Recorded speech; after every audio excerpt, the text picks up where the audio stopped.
অবৈধ মুরগিপট্টি অপসারণের দাবিতে Bangladesh homeopathic medical college Wari, ঢাকায় ২৬ এপ্রিল ২০২৬ রবিবার একটি মানববন্ধন অনুষ্ঠিত হয়। এই মানববন্ধনে অংশ নেন সচেতন শিক্ষক, শিক্ষার্থী, ডাক্তার, ব্যবসায়ী, কর্মচারী ও স্থানীয় এলাকাবাসী। পরিবেশ ও জনস্বাস্থ্যের কথা বিবেচনা করে অবৈধভাবে গড়ে ওঠা মুরগিপট্টি দ্রুত অপসারণের জোর দাবি জানান তারা। বক্তারা বলেন, এ ধরনের অবৈধ স্থাপনা আশেপাশের পরিবেশ দূষণ করছে এবং রোগীসহ সাধারণ মানুষের জন্য মারাত্মক ভোগান্তির কারণ হয়ে দাঁড়িয়েছে। তাই সংশ্লিষ্ট কর্তৃপক্ষের কাছে দ্রুত কার্যকর পদক্ষেপ নেওয়ার আহ্বান জানানো হয়। এই মুরগিপট্টিটা বসলে আমাদের নানাবিধ সমস্যা হয়। আমরা গত ২৪ সালের ৫ই আগস্টের পরে এদেরকে বারবার মানা করার পরেও এরা কোনোভাবেই শুনতেছিল না, কোনোভাবে এরা এখান থেকে উঠতেছিল না। তারপর প্রথমে কিছু প্রশাসন কিছু এদেরকে উঠানোর চেষ্টা করছিল, কিন্তু পরবর্তীতে এখন আবার গত ১ মাস থেকে বা ২ মাস থেকে আবারও একইভাবে তারা এখানে মুরগি বসিয়ে তারপরে এখানে দুর্গন্ধ সৃষ্টি হয়।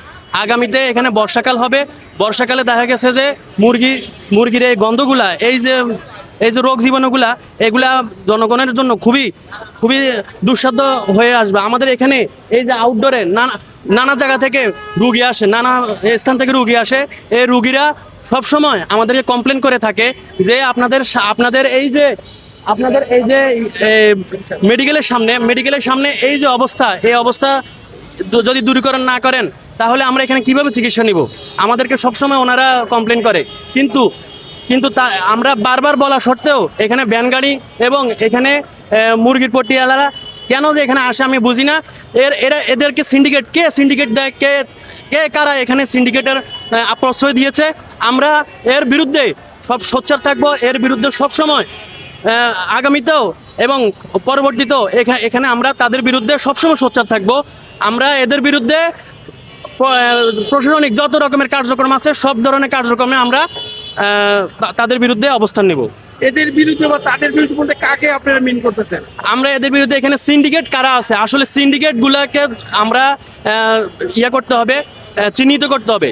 সিন্ডিকেটগুলো যদি চিহ্নিত করতে পারি সুন্দরভাবে, তাহলে অবশ্যই আমরা এখানে এদেরকে এখান থেকে আমরা উচ্ছেদ করতে পারবো। আপনারা মানববন্ধন যেটা আজকে করছেন, এটা কি আগে এরকম হয়েছিল?